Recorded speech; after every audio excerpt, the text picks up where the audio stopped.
Late at night in the marble lobby of a towering corporate building in downtown Chicago, a woman in a simple uniform pushed a cleaning cart past rows of executives hurrying to their elevators. Most didn't even look at her. Those who did looked right through her. She was invisible.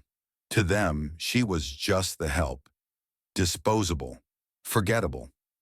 A brown-skinned woman with rubber gloves and a mop. But what they didn't know was that the woman they dismissed so casually was the reason they had a job at all. Her name was Ana Valdez. And this was the night everything changed. The night mask came off, and the truth exploded. Ana arrived like she did every evening, quietly, punctual, precise, invisible by design. She wore her badge clipped low, her ID facing inward. No one noticed her. That was the point. It gave her access to spaces people thought she didn't belong in, to conversations not meant for her ears. But tonight would be different, because tonight someone pushed her too far. And Ana Valdez was done playing small. It started in the boardroom. Two senior managers stayed late after a quarterly review. A man named Brent, loud, smug, always joking, and Carla, slick, sharp-tongued, the kind who smiled only when she won. Ana had just stepped in to empty the trash. "She's still here?" Brent sneered. "Hope she doesn't swipe any laptops." Carla smirked. "They let anyone in this building these days," her voice dripping with casual cruelty. Ana kept her eyes down. She said nothing, because saying something would ruin the plan. But inside, a fire was building. She'd built this company from the ground up, funded it, structured it, and now these two were mocking her in her own house. Rewind 2 years. Ana Valdez, daughter of Mexican immigrants, had sold her second logistics startup to a global firm. Instead of retiring, she went undercover. She wanted to know what people were really like, who they were when they thought you were no one. So she dressed down, took a false name, hired a CEO to be the face, and watched. What she saw broke her heart. Discrimination wasn't just casual, it was cultural. Executives openly mocked janitorial staff. Women of color were constantly interrupted in meetings. Promotions were handed to underqualified men, while brilliant, hard-working women were sidelined. She saw it all, and she took notes, not for revenge, but for justice. But then Brent made a mistake, a big one. He accused a fellow janitor, a Nigerian man named Tunde, of theft. No proof, no evidence, just a lie, fueled by bias. Security dragged Tunde out in front of everyone. He lost his job, his dignity, and Ana snapped. The next morning at 9 a.m. sharp, the company's board of directors received an anonymous message, a private video feed. From the break room, from the elevators, from the boardroom. Dozens of clips, racist remarks, sexist comments, mockery, dismissals, harassment, each one logged, time-stamped, proof of a culture rotten at the top. And one more thing. Attached at the end of the email was Ana's real resume, CEO.investor.owner. With a personal message, "You've made a lot of decisions. Now it's my turn." The fallout was instant. Brent and Carla, gone by noon. Tunde, hired or promoted. The cleaning staff, given full benefits.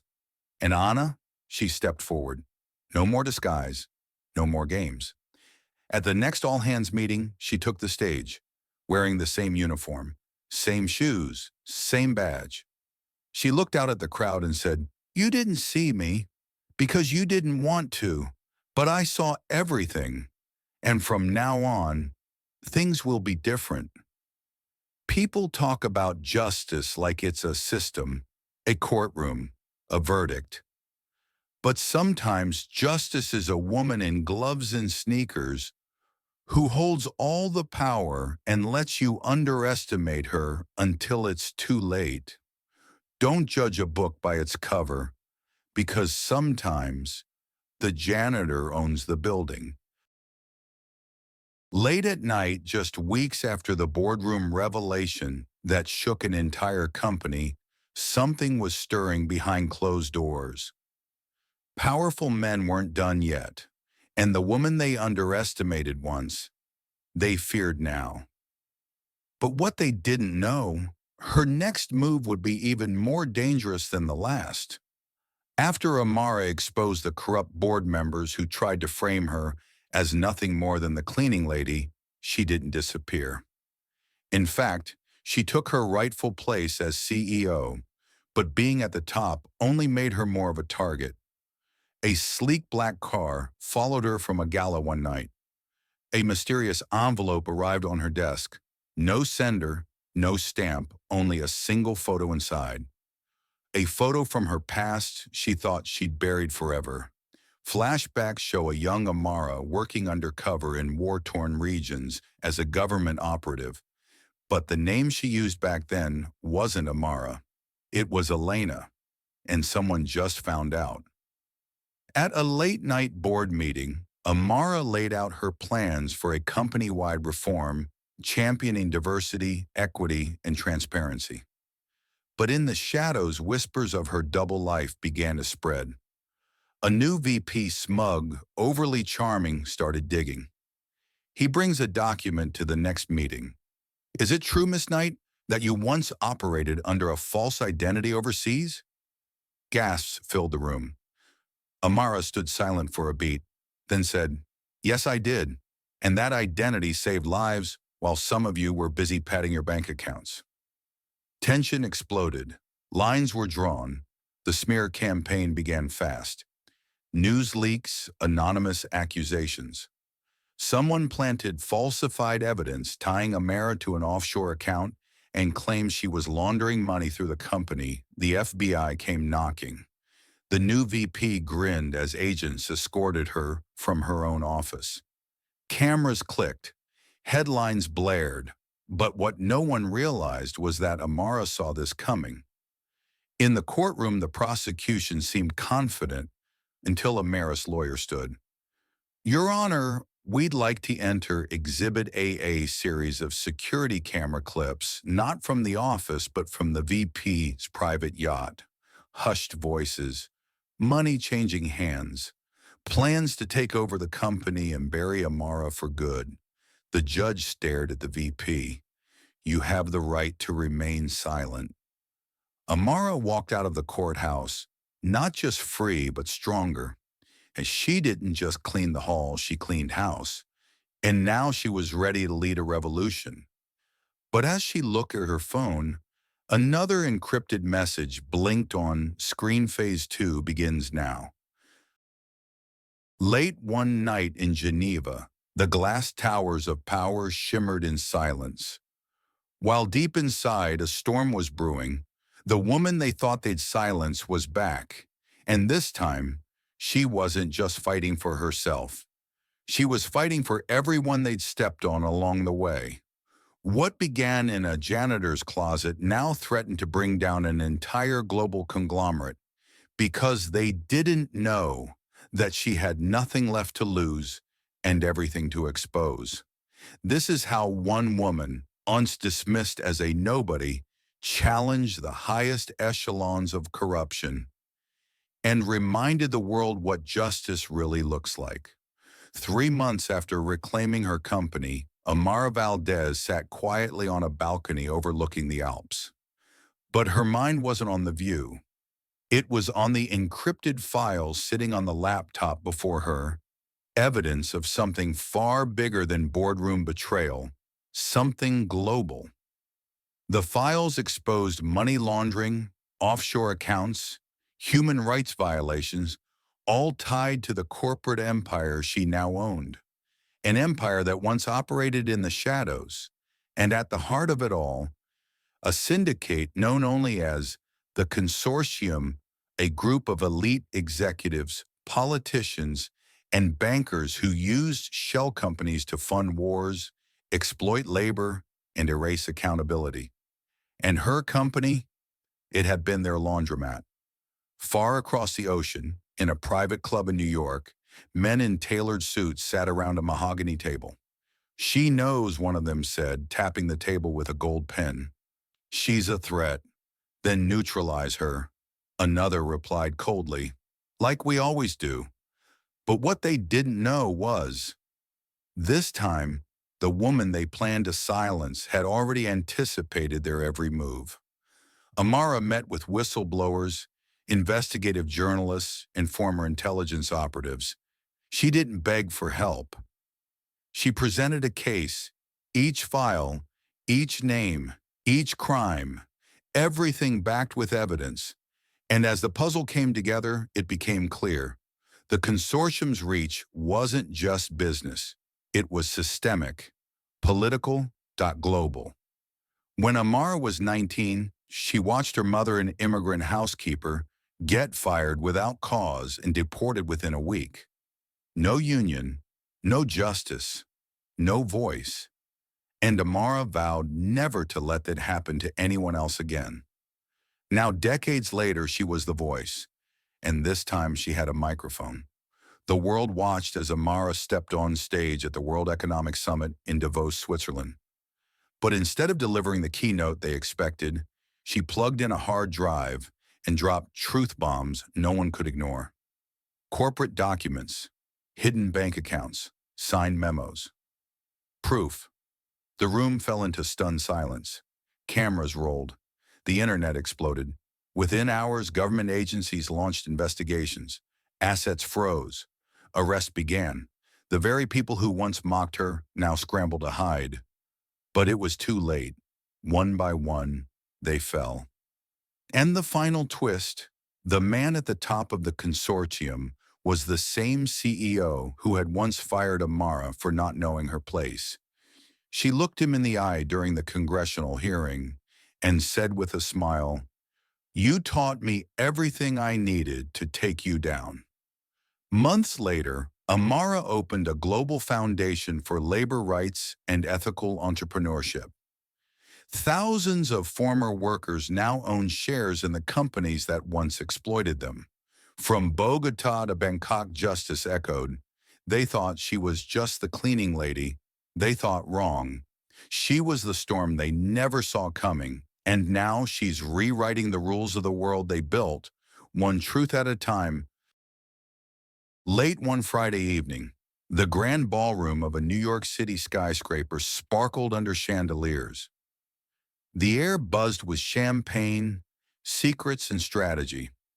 This was no ordinary company gala.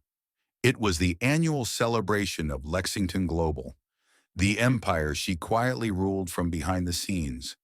But tonight, she wasn't just the woman in charge.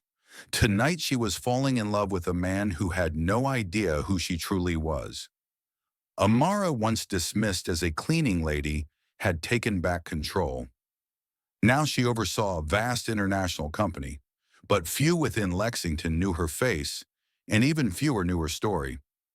At the gala, she blended in effortlessly, a simple black dress, hair swept back, eyes observant. She wasn't there to make a scene. She was there to watch, to listen. That's when she met Marcus. He was confident, charming, a corporate lawyer, newly recruited from London, smart, kind. And most of all, he saw her not as a title, but as a person. In the following weeks, their bond deepened. Late-night walks through Central Park. Conversations about injustice, identity, belonging. He spoke of growing up biracial, never quite fitting in, too black for some, too privileged for others. Amara felt something shift. For the first time in years, someone saw her. Not just the mask she wore for power. She wanted to believe it could last. But secrets don't stay buried. Inside Lexington, not everyone was happy about Amara's quiet return to power. Her enemies, the ones who once conspired to keep her scrubbing floors, now whispered about her relationship. "She's with him? Does he even know who she is? Wasn't he part of that old firm, the one that tried to block her from taking ownership? Amara knew she had to be cautious. Love made people vulnerable, and in a world where trust was currency, she wasn't sure who Marcus really was. One evening in her penthouse, Amara found an old file among Marcus's briefcase marked Internal Memo, Lexington Holdings Acquisition 2017. Her name was there. Her case, the one that nearly destroyed her life. Marcus hadn't mentioned it, not once. Was he just another man pretending not to know? She didn't confront him. Not yet. She needed to know more. So she dug. With help from an old friend in cybersecurity, Amara discovered Marcus had been brought on by a private legal group, once contracted to keep the company's true ownership hidden. He had access to files detailing her past, her background, her fight to reclaim what was hers, and yet he'd said nothing. Was his silence protection or betrayal? She invited Marcus to dinner, candlelight, wine, and then silence. "Did you know?" she asked finally. Marcus's expression shifted. Guilt? Surprise? "I knew of you," he admitted, "but I didn't know it was you. Not until recently. I didn't say anything because I thought if you knew who I'd worked for, you'd never let me explain." Amara stared. Her heart cracked, not from heartbreak, but from realization. This wasn't just about romance. It was about trust, history, power. She stood, calm but firm. "I built this company from the ground up, Marcus. They tried to erase me. And now you're sitting here, part of the very system that helped bury the truth." Marcus tried to defend himself. "I left that world." "I didn't know the extent I did," she interrupted. "That's the difference." She didn't cry. She didn't scream. She just walked away. Because strength wasn't about holding on. It was knowing when to let go. Weeks later, Amara stood before a room full of shareholders, unveiling a new initiative, a global fund supporting women of color entrepreneurs. Behind her, a screen lit up with bold words, "Justice isn't given, it's built." Marcus watched from the crowd, silent, proud, and heartbroken. Amara had loved, she had lost. But most of all, she had won on her own terms. They thought she'd fade back into the shadows. But women like her, they don't just rise. They redefine the entire skyline. In a world built to overlook her, she rose, not with fury, but with purpose, not to destroy, but to transform. Today, Amara Daniels steps onto the stage not just as a CEO, but as a symbol, and the truth she's about to share, it will change everything. Years ago, they handed her a mop and told her to clean up other people's dreams. No questions, no voice, no name on the wall. She was just the cleaning lady, but inside she carried the fire of every ancestor who had ever been told, "Stay in your place." Amara discovered that Lexington Global was built on stolen ideas, including her mother's early work in sustainability, documents hidden, credits erased, and when Amara started working there as janitorial staff, the irony was almost poetic. They made her invisible in a building her family helped design until she decided to fight back.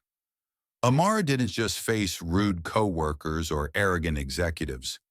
She faced something deeper, systems that said, "You don't belong here," policies dressed up as professionalism, corporate dinners where she was either fetishized or ignored. She was too black, too female, too quiet until she wasn't. She opened her heart, trusted a man who seemed different, only to discover he was once part of the machine built to bury her. It broke her, not because of betrayal, but because it reminded her. Even the good ones are shaped by systems that harm people like her. But heartbreak didn't stop her. it forged her. At the final board meeting, just before the leadership vote, Amara dropped the truth. Her mother, Alicia Daniels, was the original founder of Lexington's green tech division, patented, stolen, and buried by white investors in the 80s. Amara wasn't just a woman who climbed the ladder. She was the daughter of the woman who built the building. And now she owned it. Amara at the podium, voice steady, eyes burning. I don't stand here because you allowed me to rise. I stand here because I refuse to stay beneath you. Every system that tried to erase me, every name I was called in whispers, every locked door I had to clean behind, I turned into a key. She announced the creation of a new foundation. The Alicia Fund, investing $50 million into minority-led startups, mentorships for women of color, and legal action against predatory corporate practices. Amara walks through the now renamed Daniels Innovation Center. A young black girl holds her hand and asks, "Miss Amara, were you really a cleaning lady?" Amara smiles. I was. And now I'm the reason you'll never have to be unless you want to. They tried to silence her, dismiss her, erase her. But she didn't just survive. She redefined the future.